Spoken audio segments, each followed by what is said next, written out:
Si cette vidéo te plaît, n'hésite pas à t'abonner pour ne pas louper les prochaines, à laisser un pouce en l'air et à activer les notifications. Le Pokémon Presents, annoncé à l'occasion des 25 ans de Pokémon, a donc été diffusé ce 26 février 2021 et il a pu nous donner des nouvelles informations sur des projets connus ou leakés, avec des choses assez surprenantes, que ce soit en bien ou en mal d'ailleurs. On va donc faire le point sur ces annonces dans cette vidéo. C'est parti!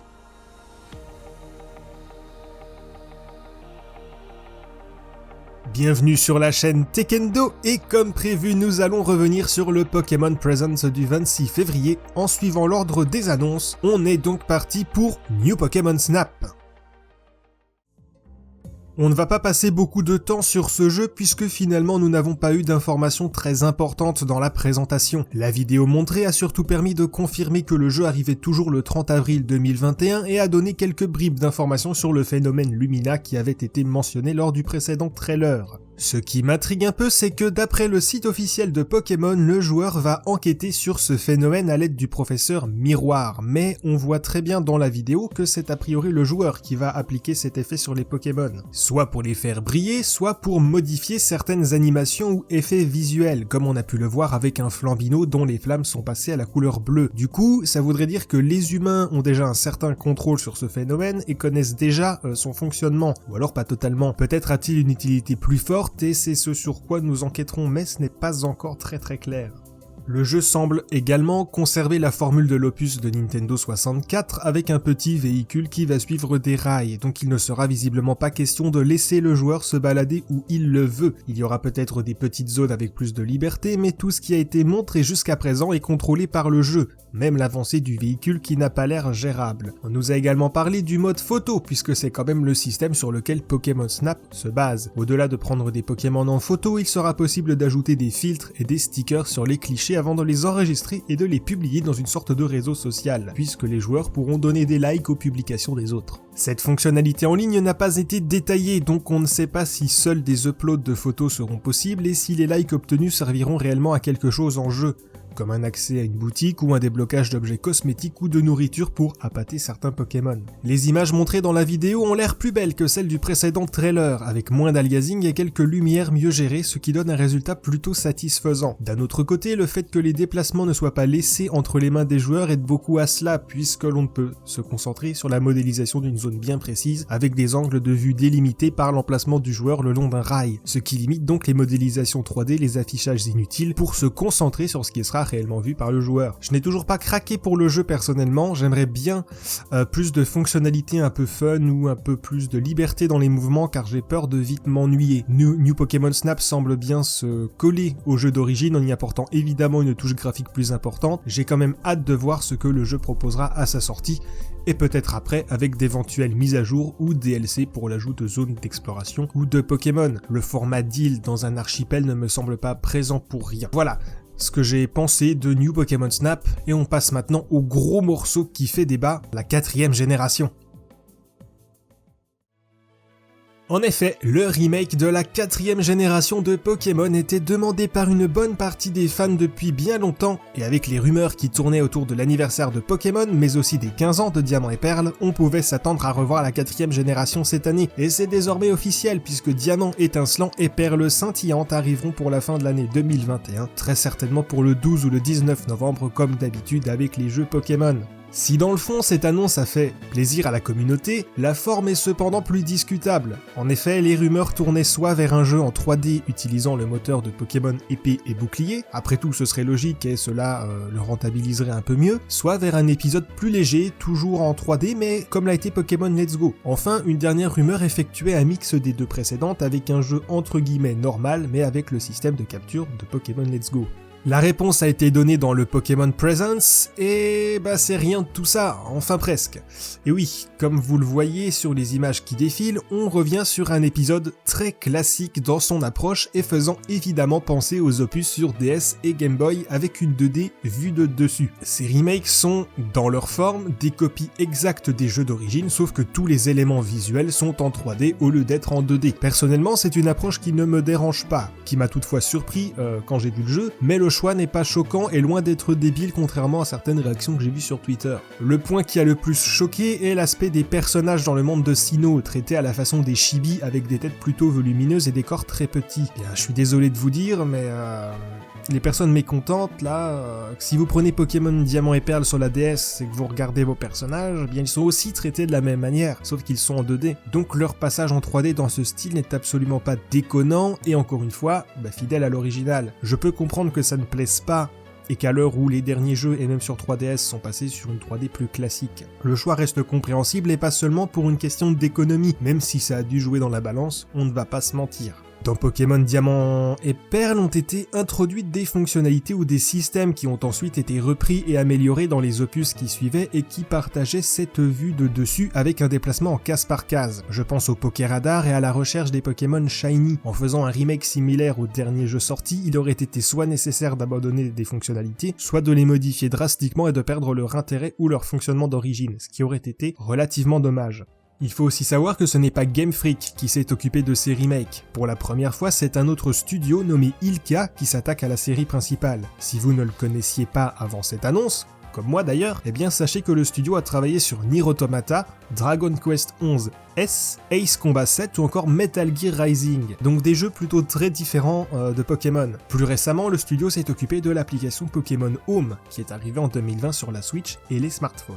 Cette fois, le studio s'attaque directement à un remake très attendu, et c'est peut-être une raison de ce simple passage en 3D des jeux d'origine. Au-delà d'une conservation des jeux de base, on a appris depuis l'annonce que les méga évolutions seront présentes, et d'après jeuxvideo.com, des contenus de Pokémon Platine seraient également présents. Cette information est encore à prendre avec précaution puisqu'elle se base sur la présence d'un PNJ qui existait dans Pokémon Platine et pas dans Diamant et Perle. Ce serait très bien d'y inclure ces contenus pour renforcer l'intérêt d'acheter ces remakes, car si ces versions se calquent uniquement sur les jeux de base, il y aurait assez peu d'intérêt à les acquérir pour ceux qui y ont déjà joué dans le passé. On pourrait donc espérer voir les contenus globaux de l'ère de combat et peut-être le monde Distorsion dans ces remakes, mais gardons les pinces à salade dans un coin jusqu'à une officialisation dans les prochains mois. En tout cas, quoi qu'il arrive, sachez qu'une pétition ne servira à rien, comme vous avez pu le constater avec Épée et Bouclier, et ces jeux se vendront très certainement à 20 millions d'exemplaires, si ce n'est plus. J'ai oublié d'en parler, mais ces remakes semblent utiliser le moteur de Pokémon Let's Go. Les animations et rendus proposés dans les combats étaient très similaires, il y a donc sûrement eu une réutilisation à ce niveau-là. Mais ne me faites pas dire ce que je n'ai pas dit, ce n'est pas Pokémon Let's Go. Allez, passons à la dernière annonce, et là aussi, il y a vraiment beaucoup de choses à dire.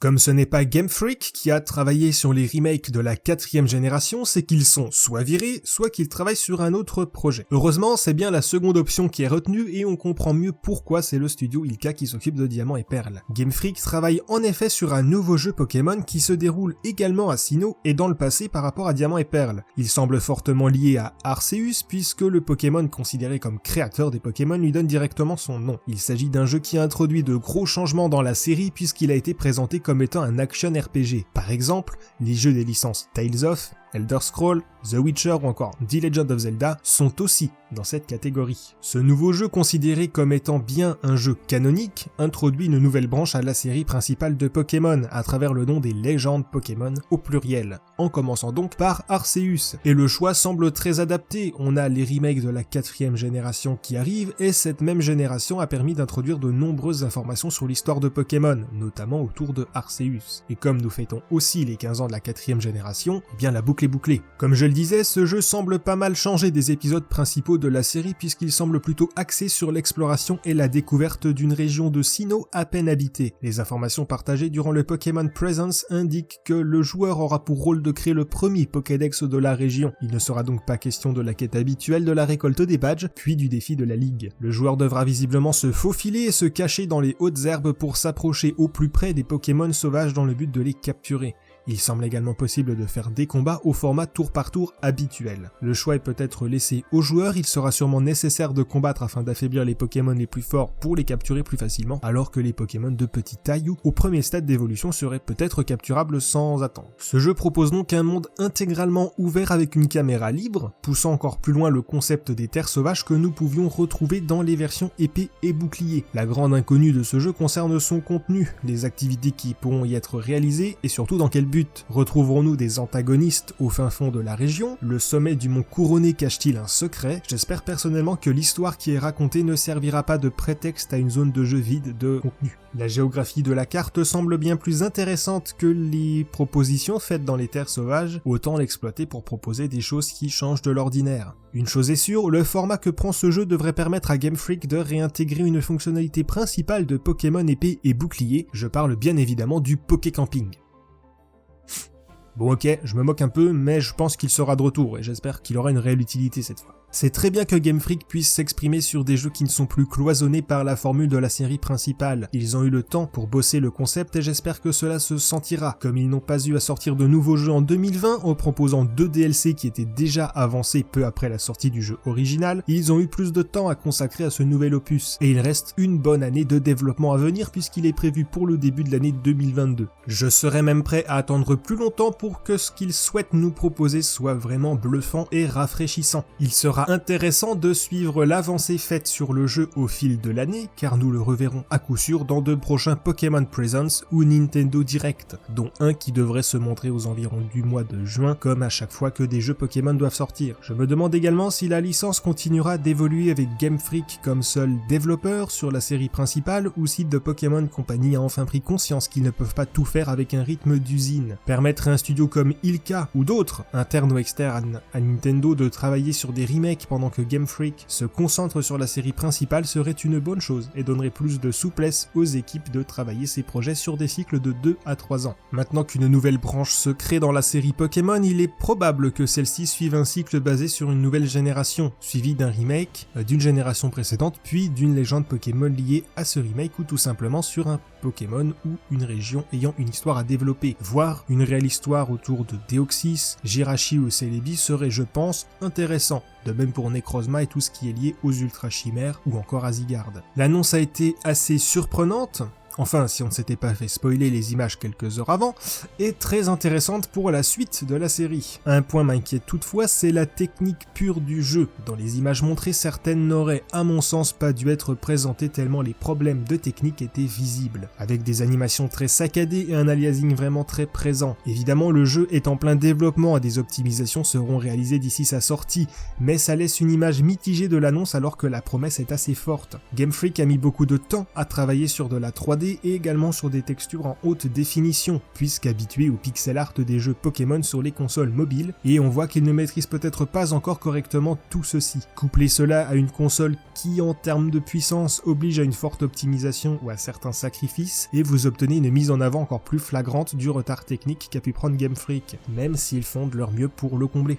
Le jeu va et est déjà beaucoup comparé à The Legend of Zelda Breath of the Wild par son côté monde ouvert, et il aurait en effet peut-être été nécessaire de se pencher sur une direction artistique plus fantastique avec du cel shading pour masquer artificiellement les problèmes. Breath of the Wild n'est pas une pointe technique, il dispose aussi d'aliasing plus ou moins fort, mais le ressenti est moins important grâce aux choix graphiques effectués. C'est cool que Game Freak ait pu avoir du temps pour tenter quelque chose de vraiment nouveau. La communauté se plaint beaucoup que c'est à chaque fois la même chose, et bien cette fois ça prend un tout autre chemin, en tout cas sur le cadre de jeu, puisque les combats tour par tour semblent toujours là. À voir s'il y aura une vraie grande histoire et aventure développée autour de cela, ou si le fait d'être dans un sino féodal avec une trame mettant en avant la création du premier Pokédex est là pour justifier une zone très vide. J'ai hâte d'en savoir davantage sur ce jeu, qui m'intéresse plus que les remakes de Diamant et Perle, et j'espère qu'il sera à la hauteur. J'attends plus d'informations sur l'aspect action RPG, puisque nous avons vu des combats en tour par tour, ce qui me semble être tout à fait différent, à moins que cet aspect action ne concerne que notre personnage et son gameplay. Et voilà, on en a terminé avec ce débrief du Pokémon Presents. Je n'ai pas parlé des micro-annonces concernant les raids Dynamax spéciaux ou les bonus dans Pokémon Café et Pokémon Go puisque ce n'était pas très important. J'ai tout de même été étonné de ne pas avoir d'informations sur Pokémon Unite qui va débuter sa version bêta au Canada très prochainement. Ce sera peut-être le sujet d'un prochain Pokémon Presents. Dites-moi dans les commentaires ce que vous avez pensé de ces annonces et de ce que j'ai pu vous partager à travers cette vidéo. On se retrouve très bientôt avec de nouvelles actualités autour de Nintendo, de Pokémon et bien d'autres choses. Salut!